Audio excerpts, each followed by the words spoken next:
Einn, tveir. Einn, tveir. Komið sæl og blessuð og eru velkomin á þetta spjall í tilefni af sýningu Hildigunar Birgisdóttur, Commerzbau. Hvað heitir það? Þetta er mjög stórt. Já, þetta er mjög stór tala. Mjög stór tala. Hildigunar Birgisdóttir. Já, ég heiti Ragnar Kjartansson og ég ætla að ræða hér við Hildigunni. Hildigunar Birgisdóttir er fædd í Reykjavík 1980, einu ári fyrir myntbreytingu. Þannig að sem ungbarn sér hún gildishlöðnum hlutum snúið á hvolf, mætti segja. Og þessi sýning sem við erum í núna er sjálfstæð sýning sem á margt skylt við sýninguna sem fór fram á Feneyjatvíæringnum núna, sem var opnaði síðastliðið sumar. Og já, við ætlum bara að ræða þessa sýningu og list Hildigunar. Já. Jæja. Nú erum við í þessum sal Listasafns Íslands, umkringd af verkefnum og ég vil bara kannski biðja þig um að segja okkur aðeins frá þessum gula lit sem er hér, sem virðist vera þægilegur gulur litur en er litur hnignunar. Hildigunar, take it away. Það er mikið rétt. Þetta er litur hnignunar. Þetta er raun hvítur salur. Þetta er sem sagt litur sem er dreginn af plastinstungum sem eru gjarnan hvítar svo það falli vel inn í hvíta veggi og maður tæki minna eftir þeim.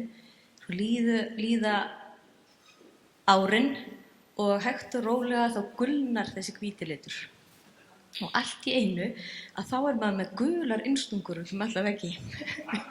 Þeim eru bara virkilega áberandi. Og þetta er sem sagt bara nákvæmlega þessi litur og það er eitt verk sem hefur hnignað og er gamall stjórnborð af ísskáp. Og hann hangir þarna á þessum vegg þarna fyrir aftan og þegar maður fer þangað og nýtur þess á eftir þegar við stöndum upp að þá sjáu þið að þetta er bara nákvæmlega sami litur, þessi gulnaði plastlitur, hlýlegi plastlitur. Ég er búin að fá náttúrulega mjög marga tengingar, fólk tengir hart við svona lit greinilega. Þetta er gildislaðinn litur, fólk talar svefnherbergi hjá ömmu og afa í Borgarnesi, rekagranda og það er náttúrulega svona eins og Guðrún Delía vinkona kallaði rekagranda áferð á veggjunum. Ég er alin upp í svona áferð, kannski þess vegna sem hún er hér. Þetta er svona svokölluð perla sem er mikið notuð á sameignir. Ég held að þetta ekki skítsætt, þannig að maður veit ekki hvort þetta er skítur eða skuggi, þannig að læta það slæta svona. Og mér finnst þetta svona mér finnst bara sérstakt að áferð geti haft tíðaranda og þessi áferð er vissulega tíðaranda hlaðin. Heyr. Nú er þannig að snúast verk þín alltaf einhverja hleðslu og bara frá því ég kynntist, ég mátti ekki taka fram að ég er sem sagt búinn að vera fanboy á Hildigunni frá því hún came bursting in, hérna kom með sprengjum inn í senuna, með mjög hæglátum sprengjum. Sinn tíma, fyrsta verki sem ég man eftir að þú gerðir og bara ég sá þig vera að gera það var svona pakningar af súkkulaði, þar sem þú með títuprjón tókst alla stafi, öll logo, allt út af pakningunum og eftir varð Hismið. Já, við vorum saman í Banff Já. þegar ég gerði þetta. Já. Þá bara, ég man bara alltaf eftir þessu að þá skildi ég eitthvað meira um heiminn með þessu verki og þú varst náttúrulega, ég hafði kynst listinni áður en það var eitthvað bara við þetta verk sem að bara, mér fannst alltaf vera svona eureka Já. stund hjá mér, gagnvart þinni list. Ég held að þetta hafi, þú veist, þetta er þessi, og þetta er náttúrulega bara nátengt. Maður er alltaf að baksla og maður er alltaf að gera sama hlutin aftur og aftur. Maður heldur alltaf að maður sé komin á nýjan stað en maður er voða mikið að fjalla sama hlutin aftur og aftur. En þarna var ég bara svo mikið að kljást við bara, sko, fegurðina og hún er mér mjög mikilvæg og ég er haldin svona smá veiki að mér finnst allt áhugavert og allt fallegt. Og það er náttúrulega bölvun og svo langar mér bara svona að sýna öllum hinum það líka og þetta voru svona pækningar utan um Reese's Pieces sem að ég var að stinga út þarna í Banff sem að Ragnar sá og þetta er svona bara tækni þar sem að maður getur gert svona mörg göt og svo getur maður rifið, þið veitir. Ég veit ekki, bíómiðar eru stungnir út með þessum hætti, frímerki líka. Nema ég gerði þetta bara með höndunum og ég man því ég gerði þetta svona í fyrsta skipti því ég pröfaði þetta og tók svona einhverjar svona erfiðar upplýsingar út úr umbúðum og ég sagði, þetta er fallegt. Og svona, eitthvað svona viðleitni að reyna að fegra þetta en svo er ég haldin þessari veiki og ég tók litla flipan sem ég var búin að stinga út og hugsaði, þetta er líka fallegt. Og þá var ég komin í svona eitthvað vanda og þá kviknaði þessi hugmynd sem ég framkvæmdi þarna í Banff. Ég held ég einu sinni sýnt þetta verk. Ég held að þú eigir þetta verk núna. Ég held að kona þín eigi þetta verk. Ég fékk lánað af Vog, svona, þið vitið svona sem að notaði efnafræði í gamla daga sem að er ekki með tölugildi heldur bara svona jafnvægisvog og ég setti mér eitthvað svona einhverja vinnureglu að ég þurfti að fjarlæga allar upplýsingar af öllum umbúðunum sem ég var að vinna með en það hismið sem varð eftir þurfti að verða jafnþungt og það sem ég tók í burtu. Og þá kemur eitthvað svona jafnvægislist þar sem ég tek aðeins meira heldur en ég þarf utan af einu til þess að aðeins að þyngja hérna megin eða vera aðeins rýrari öðru megin og sést aðeins í og það er það sem að það er verkið að það sem sagt hangir á svona ási, öðru megin er hismið og hinu megin eru allar upplýsingarnar og það er algjörlega í balans. Vá. Og það er náttúrulega, sko, það sem ég veist alltaf svolítið skrítið við verkin þín er að þau sem maður hugsa svona í listasögulega er þetta svona mjög lógist einhvern veginn í anda poplistarinnar að þú veist þessi gamla saga þegar Andy Warhol keyrði í gegnum Bandaríkin og sá bara auglýsingaskiltin það var hinn nútímalega náttúra og að þetta á mjög skilt við einmitt Andy Warhol og Jeff Koons og þú veist þessa list sem bara svona dýrkar neyslumenninguna en þín list er einhvern veginn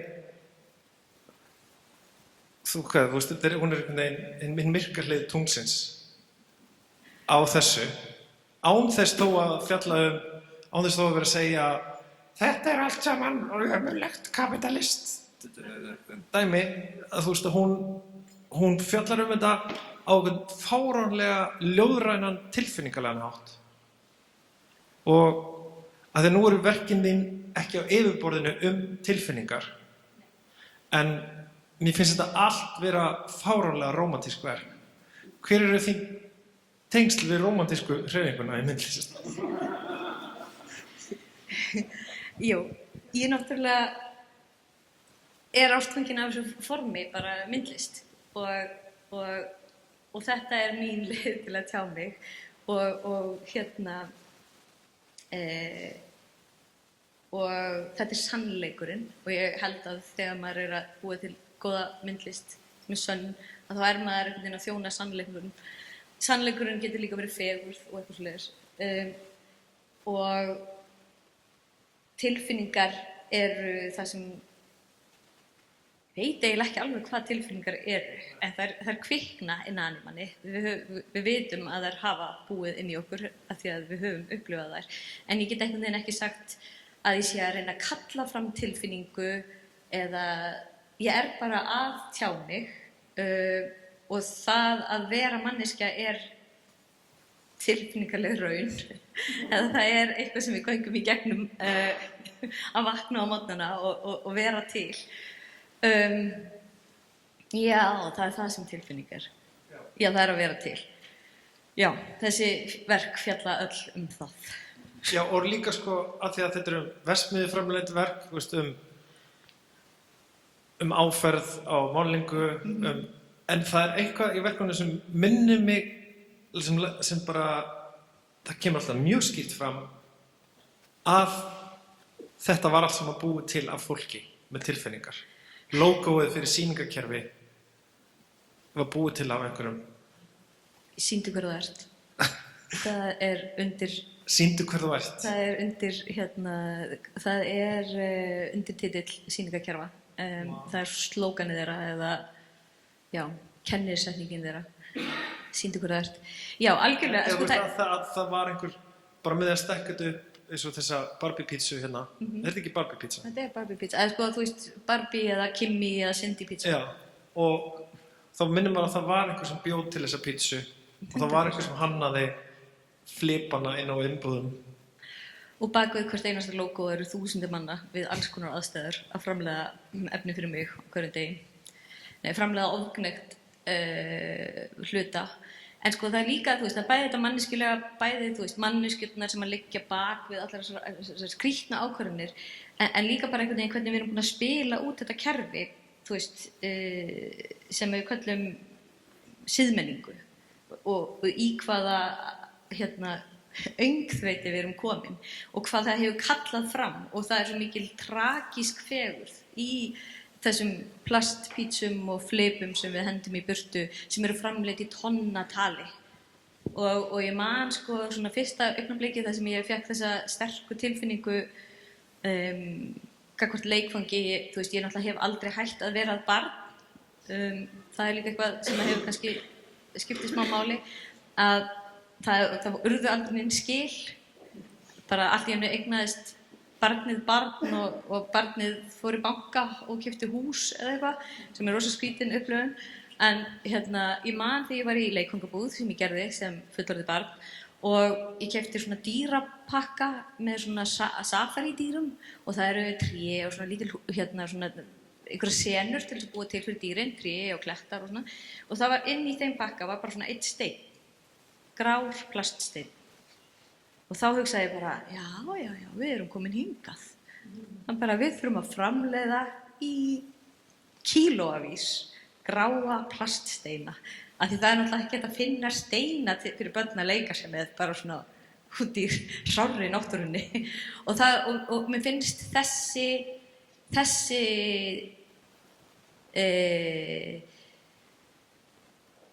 fáránleiki að við séum þarna, mér finnst hann svo fallegur og tragískur og fáránlegur og það virkilega kveikir einhverja svona existensialíska tilfinningu innan í mér sem að mér finnst svo gott að geta bara deilt með öðrum og hollt að geta horft á að því að einhvern veginn, maður rakkar við sér. Að því maður bara, ég kaupi þennan plast safari pakka og ég gefi þennan litla frænda mínum þetta og hann fer að leika sér með þetta og maður bara heldur áfram.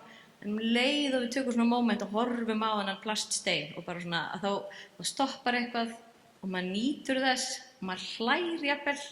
Það hjálpar mann líka svolítið að losa smá gleði og dáist vissulega að þessu eins og einhvers konar fyrirbæri, þú veist, mannkyn sem fyrirbæri. Þetta svona, ég upplifi svona náttúrufegurð þegar ég hugsa mannkynið. Veist, ég bara svona merkir eins og að horfa á fallega myglu. Það mjög svipað, ángríns. Og vorum við saman út í band þegar það var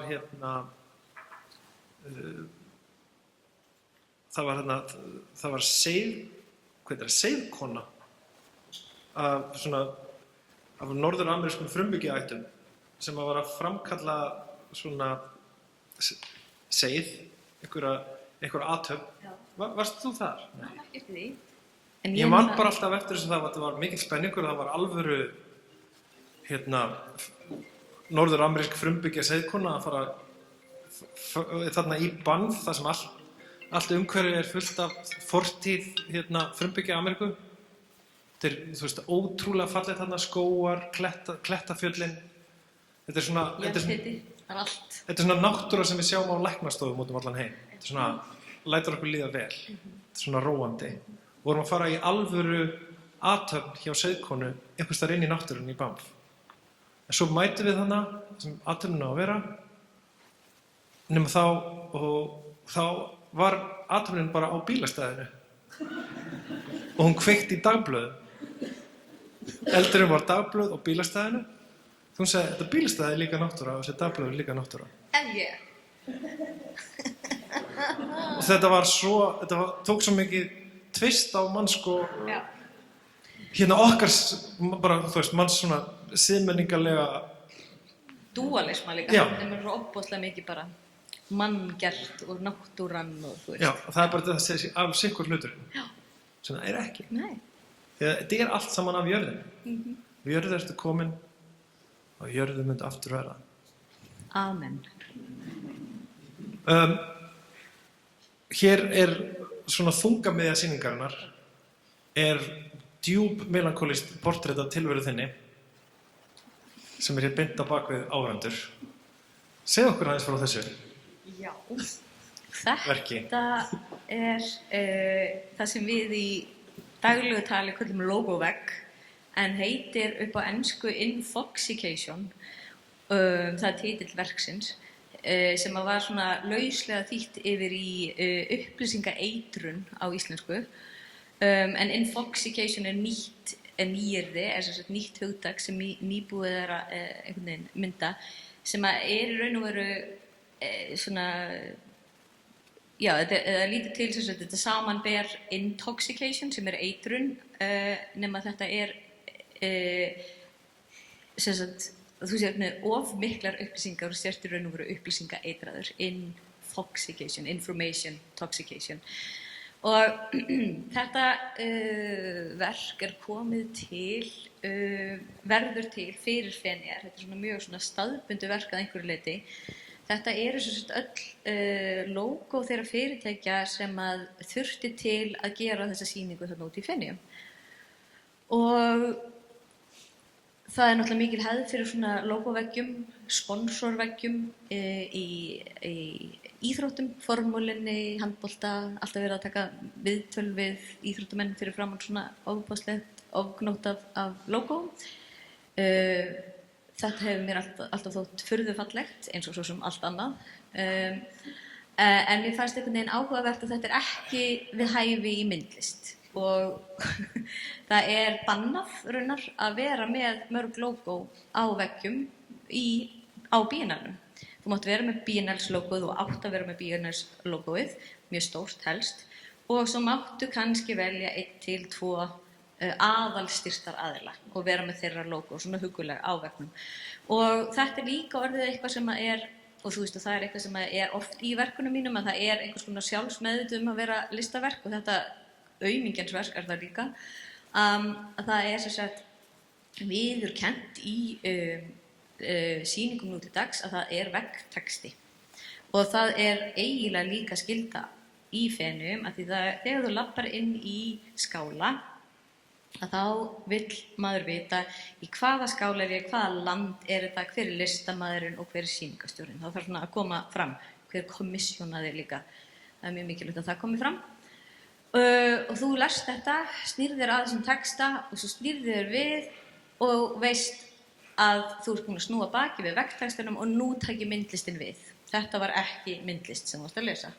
Og mér fannst eitthvað svo áhugavert þetta fríríki þarna, það sem einhvern veginn algjör svona þögult samkomulag að þetta sé ekki list. Og mér langaði að sjálfsögðu einhvern veginn aðeins að snúa upp á það og ákvað að búa til listaverk sem myndi taka þennan veggtexta innan í sig. og þá var upplagt að setja náttúrulega allar mögulegar upplýsingar sem mögulega koma þessari sýningu við og tróða þeim þarna inn í þetta listaverk og kríterían sko já, og þar leiðandi kynna til sögunar öll fyrirtækin, af því að núna gerist allt í gegnum fyrirtæki líka, fyrirtæki og stofnanir og allir eiga sér kennimynd, en það líka orðið eitthvað sem að við einhvern veginn hugsum ekki einu sinni út í, að þú getur eiginlega ekki rekið fyrirtæki í dag án þess að eiga kennimynd, það þykir mjög furðulegt. Sýndu hver þú ert. Já, sýndu hver þú ert. Og það eru tíðarandar í þessum kennimyndum og við höfum þróað og við skiljum. Við getum sagt, þetta er svolítið tannkremslegt logo. Við erum með bara svona, og það talar enginn um þetta, það er ekki mikið verið að kenna þetta. Þetta er kennt í mögulega grafískri hönnun. Hvernig þú átt að gera tannkremslogo og hvernig þú gerir majóneslogo. Þetta er ódýr verslun, maður sér það bara. Við erum orðin læsa á þetta.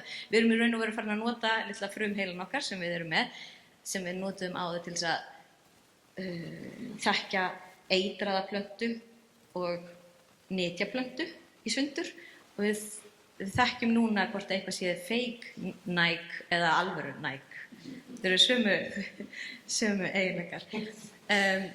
Og það var úr að ég safnaði þessum logóum, allt þarna hefur tilgang, öll logóin þarna eru þarna af ástæðu út af því ég notaði vörur, þjónustu, þurfti að nýta með þjónustu þeirra. Ég fekk ekki greitt fyrir að setja logo á vegginn, en ég var stundum spurð hvað kostar að fá logoð að setja á vegginn. Og flest fyrirtækjanna veit ekki eins og það er á svona vegg, sem er líka... Þetta er í rauninni brot á höfundar. Já, það er akkurat það og við erum lítil þjóð í Ísland og það var enginn sem að bankaði upp og sagði bara fyrirgefðu, ég er hérna frá Visa, þú ert með logo og hérna upp á vegg, ég ætla að kæra þig. Ef að Bandaríkin hefði aldrei komist upp með þetta, þú veist, það er hérna líka, já, það eru bara hérna stór fyrirtæki sem að gætu gert út af mig ef þau hefðu komist að þessu eða ef það skipti einhverju máli. Því að við erum líka Ísland og ég mátti segja meira, maður getur, þú veist, farið svona undir radar. Og þar að auki að þá náttúrulega má alls ekki vera með logo eins og ég sagði á veggnum, á upplýsingavegnum. Bíanallinn tekur fyrir það því að bíanallinn er smekklegur viðburður, ekki ósmekklegur íþróttaviðburður.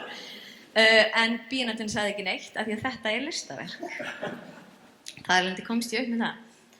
En svona inspirasjónin frá þessu blessaða, að þessu verki er frá ljósaperupakningum sem ég keypti, eða þess að ég keypti ljósaperuna og pakningin fylgdi með og hún var ofboðslega fagurlega skreytt. Það voru alls konar upplýsingar, það voru 30 vött, það voru ekki fyrir yngri en 3 ára, brighter than ever, það voru logo fyrirtækisins og það var svona ofgnótt upplýsingar, sannarlega infoxication upplifun að reyna að stauta sig fram úr þessu.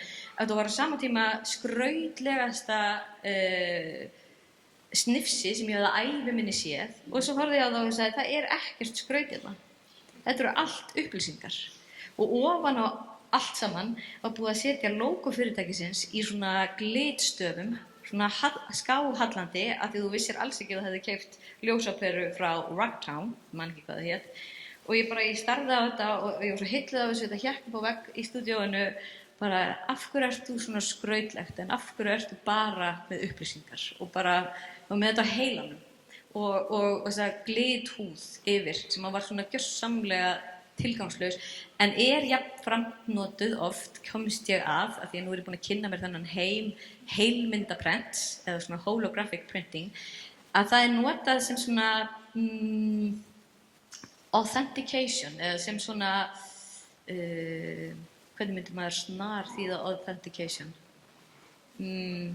uppástungur og sal til þess að tryggja það að þetta veri ósvikin vara sem úr sniði höndunum til dæmis.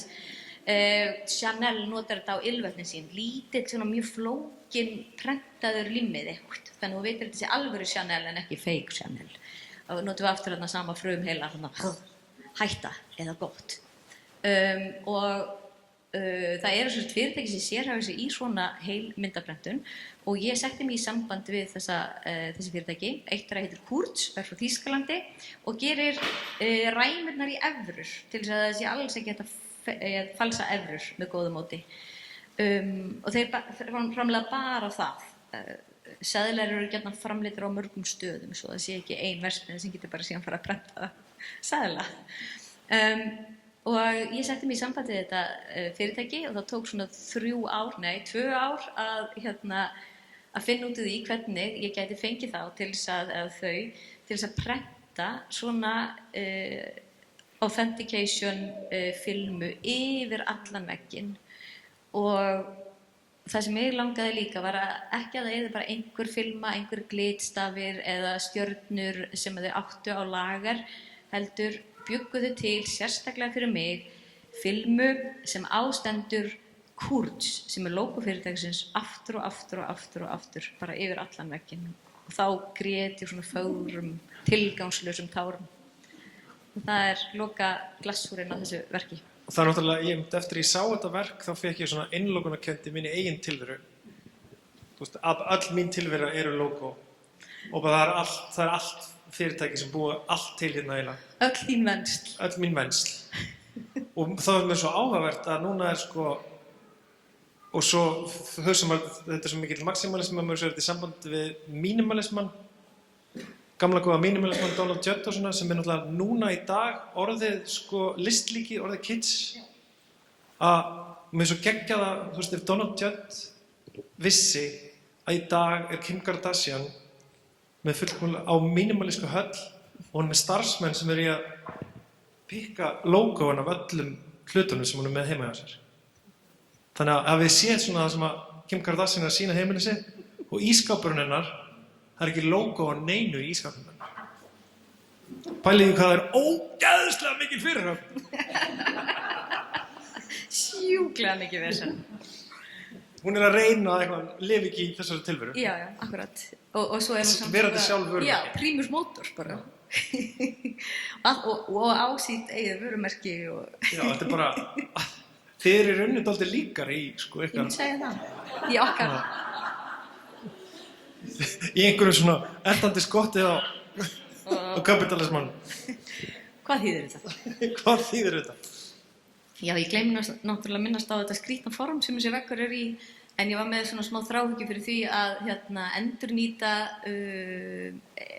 einhvern vegg eða eitthvað fyrirbæri frá arkitektabiennalnum sem er sérst biennallinn sem er á 8 árum myndlistabiennalsins, þannig að annarkvært ár er myndlist og hin árin eru það arkitektúr og það er svo ofboðsleg listframleiðsla í gangi þarna. Endalaust verið að byggja nýja veggi og búið til nýtt sensation og ég var með smá svona þráhyggju fyrir því að ég yrði að næla mér í efni við frá þessum arkitektabiennal svo það þyrfti ekki endilega að flytja neitt stórt frá Íslandi. Það væri bara, ég geti bara farið í næsta skála og spurt eitthvað, ætlaði að nota þetta hérna?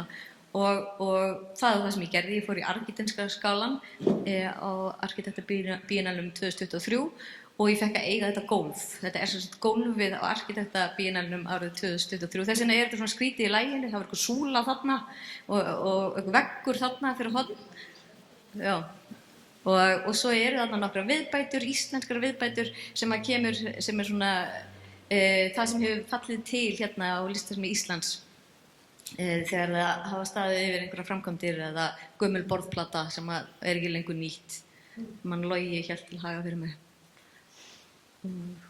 Já, og þannig kannski auðveldast þetta verk í staðinn fyrir að vera núna orðið listlíki að það var ennþá lifandi á þessari sýningu af því að það er ekki búið að skrifa texta það hvað þetta heldur ennþá veggtextin á þessum vegg og hann þjónar ennþá tilgangi sínum í þessum sal. Nákvæmlega.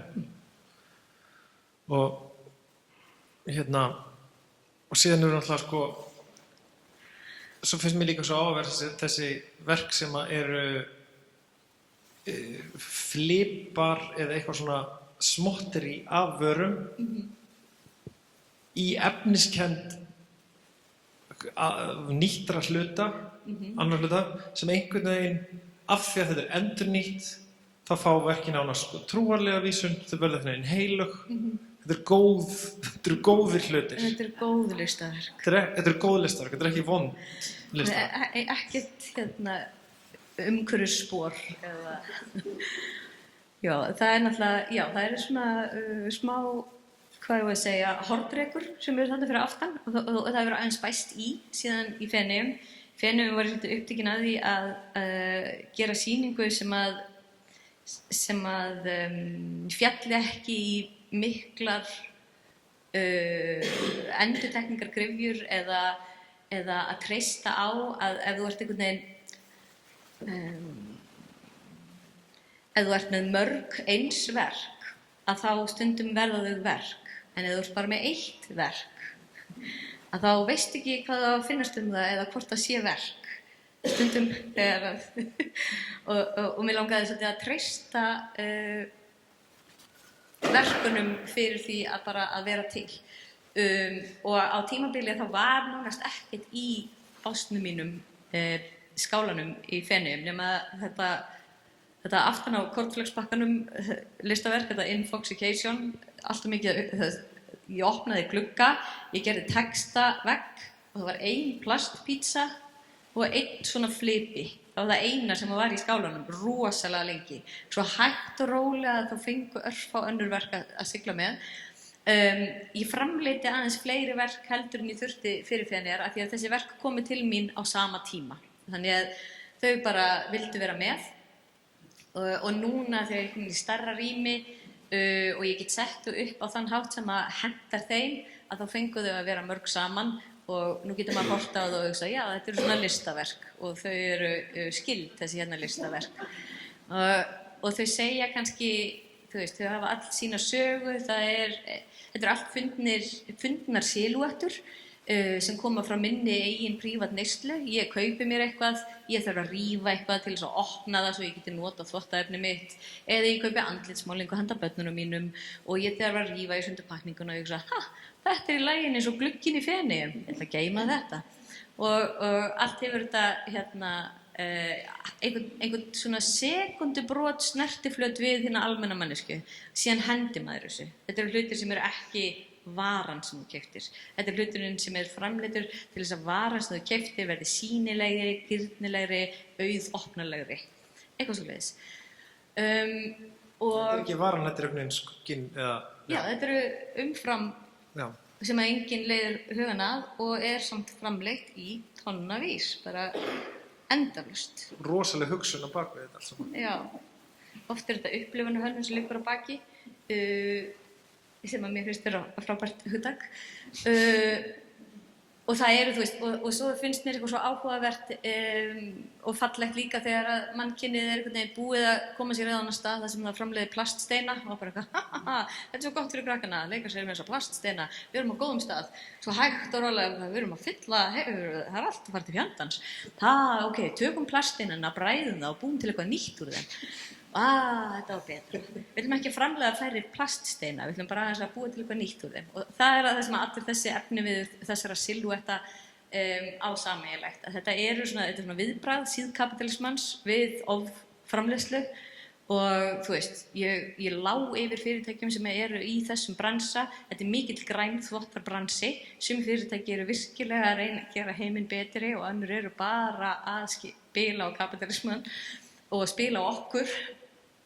Og þetta eru, ég lá yfir einu fyrirtæki sem að vinnur rosalega mikið með svona, hvað heitir þetta, fast fashion, svona hrað tískuiðnaðinn og notar stuttermabóli til þess að búa til efni við og ég lá yfir þessu og var eitthvað, já, býttu, hvaða efni við eruð að gera og þetta er mjög spennandi og komst að því að þið eru að búa til svona múrsteina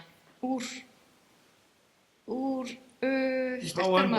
háambólum, bara múrsteina, mismunandi lit, sem eru rauðir og ég var já, hvað ætlum ég að gera við þessa múrsteina og svo fór ég á heimasíðuna og skoðaði svona, hvernig þeir hafa verið notaðir, það er svona myndagallerí, bara hvar hefur þetta verið sett upp og þeir var alltaf bara verið notaðir til þess að skreyta búðir og ég bara svona, Og þetta er eitthvað svona frábær frönsk stelpa sem að gera þetta, en ég bara eitthvað, það vantar engan þessa mústina. Það bara dettur engum í hug að vera bara í færri bólum, eða bara gerum úr þeim mústina. Og allir einhvern veginn, rosalega mikið styrkjakerfi í kringum þetta líka. Þetta svona sprotafyrirtæki. Og það bara alltaf verið eitthvað, já þetta er svo frábært, bráðum eigum við rosalega marga stuttarmabóla mústina. Já, en þetta eru sem sagt svoleiðis efni. Flest hérna er eitthvað sem heitir veneer eða spónn, þannig að þetta er þá endurnýttur spónn einhvers konar. Og efniviðurinn er svona jútupokar sem að kaffi ferðast í þegar það er ferjað á milli landa.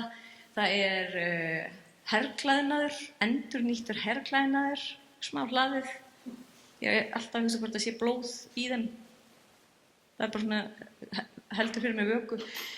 Svo er það eru jakkafull bankastarfsmanna og þetta er allt þarna í bing, já, og svo það eru pistasíuskeljar og eggjaskurn og það eru hvítar gallabuxur líka, sérstaklega. Við notum það mikið af hvítum gallabuxum sem er ekki búin að vera í tísku, þeir aðeins að koma aftur í tísku, en við notum svo mikið af hvítum gallabuxum ennþá í heiminum að það er fyrirtæki í Hollandi sem getur láta mann hafa fermeter eftir fermeter af spónarlíki búinu til úr hvítum gallabuxum. Ég er bara kjaftstopp. Þetta er bara geggjað. Mér fannst það rosa magnað að þegar ég fór á heimsótti Feneyjabíennáli núna á dögunum að því að þetta var mjög hlaðinn Feneyjabíennáll af því að hann náttúrulega fer þannig síðasta sumar svona tiltölulega, í rauninni allur undirbúningur á sér stað tiltölulega nýlega eftir að stríðið hófst í Gaza og þetta var mjög undarlegt og bara hálf svona spooky að ganga gegnum Feneyjatvíæringinn þar sem að eiginlega öll verkin fjölluðu óréttlæti heimsins og eitthvað óréttlæti sem einhverjur höfðu orðið fyrir nema það sem var að gerast. Þetta var allt harm heimsins erfiða hluti en ekki erfiða hlutin sem er í gangi. Sem að mátti ekki tala um. Já. Og ég man bara eftir að koma inn í skálunar Hildigunnar og það sem maður fann bara í rauninni hvað nútíminn er í raun og veru. Mér finnst þessi verk vera bara, þetta er heimurinn okkar. Og svo bara þegar maður gekk í gegnum alla þessa, hvað heitir það aftur þegar eitthvað er ekki, allir er að hugsa eitthvað en það er ekki að tala um það. Fíllinn í herberginu. Fíllinn í herberginu, já. Svo fekk maður þessar þurrkur sem eru verk. Sem að má taka. Má taka, endilega taka í þurrkur. Það er til ofgnótt á þessum þurrkum.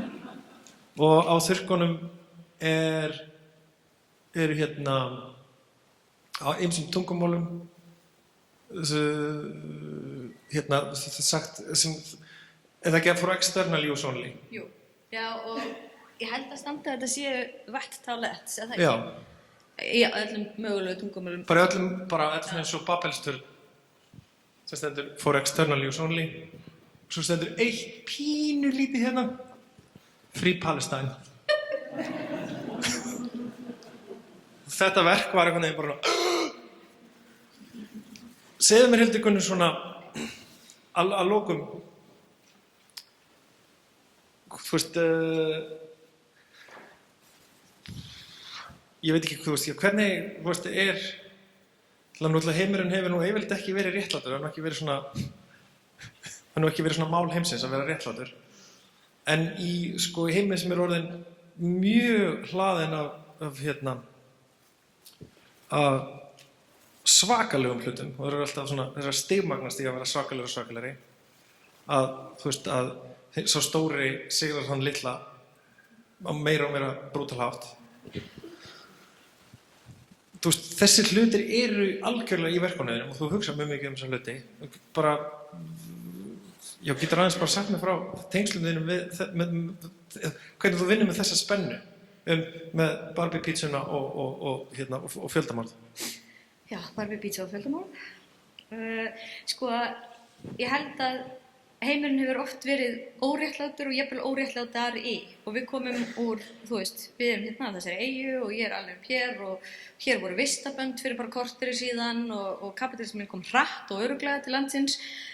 Og ég held að þetta allt skipti máli hvernig ég horfi á þetta kerfi, þennan kapitalisma. Ég bara alltaf síðan ég var lítil, einhvern veginn ekki skilið hvernig þetta gengur upp, hvernig hagvöxtur virkar, hvernig, þú veist, og sér kannski smá ofbeldið í þessu, bara ofbeldið gegn jörðinu og hver öðru og í ljósi aukins kvenfrelsis, frelsi til að vera sá sem maður í raun og maður einhvern veginn, já, allt að fara til betri vegar. Það enginn í lamin hér á landi lengur og við séum einhvern veginn, já, vestræn heimur búin að finna út úr þessu. Við erum öll að verða betri og betri og betri og betri og herðu fyrirgeðu, nei, það verið að hafa okkur á fífli, allt í einu ég búin að kaupa vöru sem að níðist á fólki í Afríku og vakna upp við það að þessi vestræni heimur ekki bara stefna, ég heldur bara gegnsýrður og orðin algjörlega siðlaus og bara að þessi framleiðsla, þessi gegndarlausa framleiðsla og neysla og gróði ofar öllu og fólk þarf að selja og kaupa og þjónusta og vörur. Þetta orðið tungumálið okkar þegar við kvörtum undan því að einhver hafi verið vondur við okkur eða þú veist að maður sé ekki að fá að læknirinn sé ekki að sinna handleggsbrotinu, þá ekki verið að veita manni nógu góða þjónustu og þá þurfum við að fara að reka hann að spítala á hagrænni hátt. Þetta allt orðið, við erum orðið svona gegnsýrð og við áttum okkur ekki á því og venslin orðin svo flókin að þið langaði bara að kaupa klósettpappír en ekki styðja fjöldamorð. Og maður bara, þú veist, þú kemst ekki, þú veist, og það tilfinning sem maður bara vaknar upp með á hverjum degi. Og ég held að verkin mín sé stundum að reyna að víbra á þessum slóðum og reyna að tjá þessa tilfinningu vældi í einu þessara verka sem virkilega að reyna að segja okkur eitthvað. Þetta verk heitir Fake News eða falsfréttir. Þetta sem sagt þessi frontur sem að salurinn dregur lit sinn af, ísskápur sem blikkar í sífellu með spurningamerki og prentara stjórntæki sem að blikkar líka að sífellu með upphrópunarmerki og ísskápurinn heitir Fake News Always og prentarinn heitir Fake News Never. Og þetta verk kom til mín þegar ég sá forseta Bandaríkjanna sitja fyrir svörum og það var áræðinn fréttamaður sem að horfða í augun á honum og sagði og var að ásaka að hafa farið með falsfréttir og sagði það eru falsfréttir og þá sneri Bandaríkjaforseti sig við og sagði nei, það eru falsfréttir og ég bara þetta bara einhver langa vitleysa og það allt orðið svo flókið og ofbeldið eru svo dulið og við erum svo miklu þátttakendur í því og það verið að hafa okkur að spotti og það enginn sannleikur af því það alltaf hægt að snúa upp á hann og það sem þessi verk gera sem sagt að þau heita sem sagt Fake News Always og Never og Always og Never eru sami hluturinn. Það skiptir bara máli hvorum megin þú ert að horfa á það. Ef það eitthvað alltaf þá eitthvað sem aldrei og öfugt. Og svo blikka þessi ljós og þau blikka stundum í synk. Þess að þau fara í takt. Svolítið svona eins og að bíða á rauðu ljósi og maður með stefnuljósið á. Það hafið séð þetta. stefnuljósið byrjar svona hægt og rólega að vera í takt við bílinn á undan og svo allt í einu eru þeir alveg á sikkurum meiði, bara hvernig gerist þetta? Og þetta svona þessi tilfinning að vera einhvern veginn stöðugt í þessu limbói, bara já, ég veit sannleikann, þetta var akkurat öfugt við það sem ég, þú veist, og þetta endalaust. Maður bara, já, ég held með Úkraínu og svo fór einhvern veginn Úkraínuforseti bara beint til Netanyahu og knúsaði hann og ég bara, hvað á ég að gera núna, þú veist? Já, djúp pólitískt. Algjörlega. Heyr. Nú kannski komin tími fyrir spurningar úr sal. Fyrst við erum komin á... Er það ekki? Það er djúp pólitísku nú. Passar það ekki í svona tíma? Tímdri, en smart. Rosa smart. Endilega komið spurningar úr sal. Þetta er pizza. Já, sæl.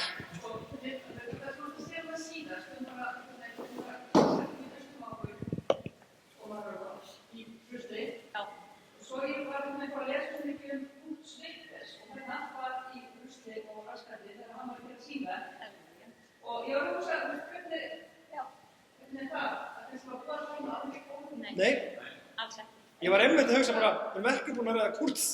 Við erum ekki búin að kurza neitt. Þegar maður er Kurz að hún er í þessi silfraðið á vegna. Já, akkurat. En þetta, getur bara að fara fram? Já. Já, sko, já, það er undirtitill sýningarinnar, þetta er stór tala sem kemur úr YouTube rás Kurz fyrirtækisins, muniði fyrirtæki sem gerir holographic print. Það sem eru að fjalla holographic print markaðin, þið getur ímyndað ykkur, þetta er mjög spennandi rás, þið getur bara tjekkað á henni.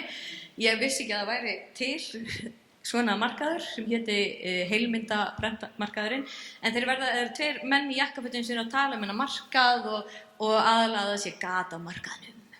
Og þá segir einhver mjög háa tölu og hinn segir "That's a very large number" og verður ógeðslega spenntur. Og ég var bara, já, þetta er það sem að lætur heiminn rúlla, það eru stórar tölur og menn í jakkafötum, æstir yfir þessum tölum. Þegar ég var að setja saman sýninguna í litla módelinu mínu upp á vinnustofu að þá var ég búin að taka alla þessar alla þessar notuðu hluti sem eru einhvers afsprengi þessar neysluhyggju og koma þeim fyrir í rýminu og var eitthvað að horfa á þetta og þá rifjaðist þess að upp fyrir mér orð þennar Sigríðar Kandi heitinnar, listasögukennarans míns sem að sagði okkur frá Kurt Schwitters. Og hún sagði okkur frá Merz-verkunum hans sem hann gerði, sem hann notaði fundin efni við og gerði úr þeim svona samklipp. En hann notaði fundin efni við, hann var ekki bara að nota litaðan pappír, heldur hann notaði blaðaúrklippur, auglýsingar og hann bjó til komposisjónir, fegurð, hann gerði fegurð úr fundna efni. Hann varð síðan það braust hann út í rýmið, einn af þeim sem gerði fyrstur svona innsetningar og hann kallaði það Merz-spá og Sigríður Kandi sagði mér að þetta Merz hafi komið frá því að hann notaði úrklippu sem var að fjalla Commerzbank sem var einn af stærstu bönkum Þýskalands á hans tíma og hann að nota seinni helminginn úr orðinu Commerz sem bara verslun eða commerce og ég horfði á módelið mitt og ég sagði, já, ég er í raun og veru bara búin að endur skeita við Merzið í báinu. Þannig þetta er Commerzbá og það sem ég tengi svo mikið við hans tækni og það sem hann var að reyna að gera í ruslinu var að sjá fegurðina og búa til fegurð og búa til upplifun og búa til reyna að tjá sig ástandið í gegnum fegurð, af því það er það eina sem við höfum. Það er þannig. Vá, þetta er bara svo... Það er svo verið í messu að vera hjá þér. Heilaga pítsan er heilaga plastpítsu. Velkomin í söfniðinnar heilagu plastpítsu. Þið hafið verið inngild. Er ykkur fleiri spurningar og sal? Skulle vera aðeins blíðlegri. Það væri gaman. Ég með spurningu. Já. Ég held að vera með 7 spurningar, en... Heyrir þetta spurninguna og ég fara svona með mikrofónin að spyrja það. Já, það er betra að það er ekki svona Komið sæl. Sko, ég er að velta fyrir minna perlu áferðinni og gula litnum sem er ekki gulnaður litur, heldur valinn litur. En hérna, þú sagði þetta er áferð sem finnst í stofnunum og hérna í andirinu þá er perlu litur eða perlu áferð fyrirgefið og sem að mætir þínum perla. Getur þú talað það? Þetta er illa formulega spurning, en getur þú talað Ég skal tala það. Já, sko, þetta er smá íslenskt fyrirbræði. Þetta heitir perla, þú getur keypt þetta frá málingu og þetta er svona þykkt gumm sem þú setur á með grófri rúllu. Þetta finnst alveg í Bretlandi. Bretar eru heimsmeistarar í þessu, en þeir nota oft veggfóður og þetta heitir orange peel á úglensku. En hérna heima þá fór þetta flug in the 80s, þá bara gerðist eitthvað, eða þú veist, ekki að það þurfa að vera eitthvað skrítið, bara eitthvað fótanu tæki, sólþurrkaði tómatar, perluáferð. Og mér fannst þetta einhvern veginn vera mjög mikilvægt og þessi perluáferð var líka úti í hérna Feneyjum, en að því þeir eru ekki sérfræðingar í perlu og eiga ekki þetta fyrirbæri perlu hérna, sem er til í lítravís, að þá þurftu þeir einhvern veginn að framkalla það lag allt til og það rakt í Feneyjum og þetta var svona smerlu áferð, þú veist, í Feneyjum. En hér er perlu áferðin komin heim, þú veist, og sjaldan hef ég verið glaðara heldur en þegar ég virkilega komin í salinu og já, það er bara eiginlega perlu áferðina. Við vissulega ýktum hana hérna á þessum flekum og aðeins hérna á öllum flötu, hérna, lóðréttu flötunum. En allt í kring er þessi stofnana perlu áferð. Og þú veist, þetta er náttúrulega musteri hérna 80s hérna beint fyrir utan og þessi samtenging þessara húsa hérna er akkurat þessi sami tíðarandi. Þannig að, já, perlan er komin heim. Það mætist í áferð. Og mér, ég held að sé nánast ekki munur á þessu nema önnur gerðist í gær og hinn er búin að vera mjög lengi. og ég veit út af því að ég þurfti að ég náttúrulega hengi sem sagt svona þessar litlu plasthluti hérna á út allt og það eru svona frauð standarar fyrir þessa hluti sem ég er að reyna að sýna fólki og ég set sömu perlu áferð á þessa frauðhluti og einn þeirra hangir á sem sagt perluðum vegg safnsins sem er ekki minn perlaði veggur og áferðin hún bara fellur gjörsamlega og fullkomlega þarna inn í. Ég þurfti ekkert að gera nema bara festa hana á og mála. Þannig að það hafa verið einhverjir professional perlarar sem hafa perlað alla, hvað ég að segja, óháðu veggina hérna, eða svona milliveggina. Ert þú með einhverjar tilfinningu hvenær perlan mín mætir perlunni þeirra? Ertu með eitthvað? eina verð. Af því að öll hinn, þú hefur náttúrulega notað ég ætla ekki að segja funnarhluti, hinnar hluti beint. Já. En það eru engin önnur verk hérna á þessari sýning sem eru þannig, leiðrétt með vitlaust. Þetta er ekki Barbie pizza sem er notuð í leik, heldur var búin til og það er svona, mér leið svona smá eftir að ég tók eftir þessari perluáferð sem að hefur greinlega verið hérna heil lengi. Þetta var samt svona, ég var ekki viss hvort þau ættu að mætast. Þetta er svona eins og þegar tvífarar sem að eiga ekki að mætast. Já, svolítið eins og fjórði veggurinn hafi verið brotinn í leikhúsi. Já, það var svona, hver þín tilfinning væri gagnvart því sem ég var. Já, þú veist, einmitt, af því að fara með sko perlu áferð til Feneyja er aðeins annað heldur en að sýna perlu áferð á Íslandi. Þetta er smá svona, þú veist, eins og já, þú veist, ok. Við höfum alveg oft séð þess að fossa, sko. En það er sensational í Feneyjum.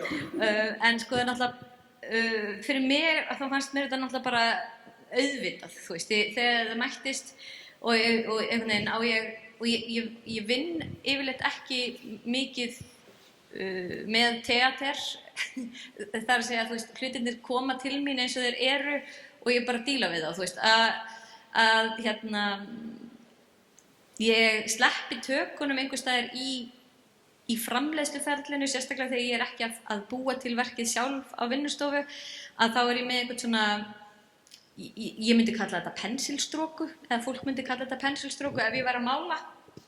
Að þú veist, hvernig ég sleppi tökunum af framleiðslunni, að mér finnst alltaf gaman þegar það gerist eitthvað eins og það kemur svona smá silfur áferð hér, ég vissi ekki á þessum bláa kassa sem kemur, sem er svona eitthvað svona sem kemur til mín bara af því að ferli eins og þeir eru, okkar framleiðsluferli eins og þeir eru.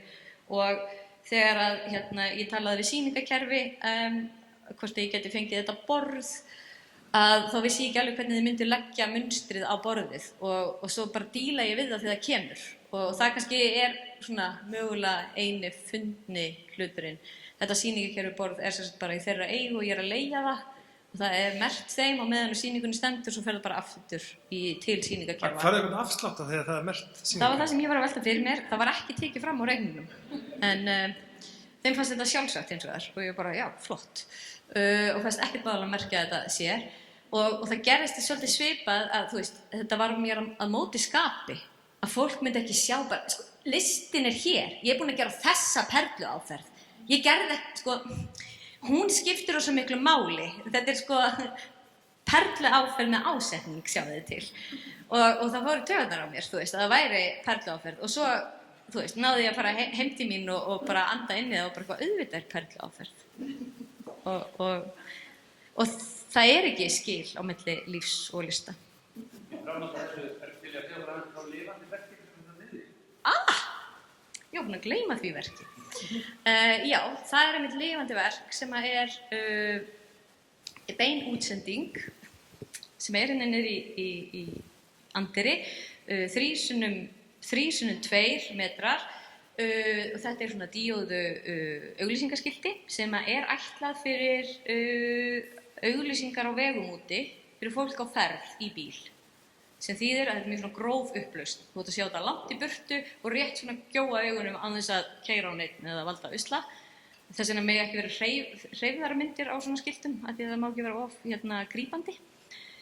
Og þetta er sem sagt auglýsingaskilti sem sýnir cirka 7%, okkar á milli er þetta nær 10% hér af því að grófleiki peranna leyfði mér aðeins að slaka á uppstækkuninni en þetta er sem sagt cirka 10% af skilti sem er á horni Grensásvegar og Hálítsbrautar held ég. Nei, Miklubrautar. Og já, þetta er sem sagt 7%, þetta er live, þetta er sem sagt lifandi streymi þaðan og þetta hlutfall úr skiltinu. Við sjáum 10% af því sem að bílstjóri á þessum gatnamótum er að sjá núna. Bara akkurat núna, nákvæmlega núna og þetta er aftur þessi stöðuga þörf að finnast eða árátta að finnast allt fallegt eða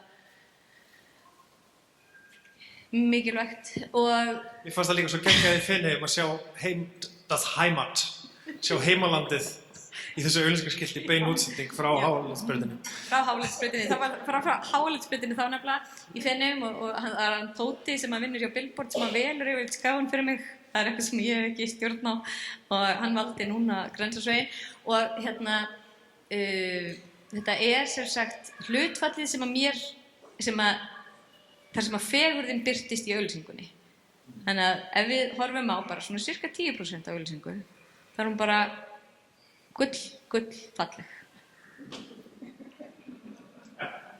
Ég held að þetta séu góð lokaorð í dag og við þökkum Hildigunni kærlega fyrir sinn viskubrunn.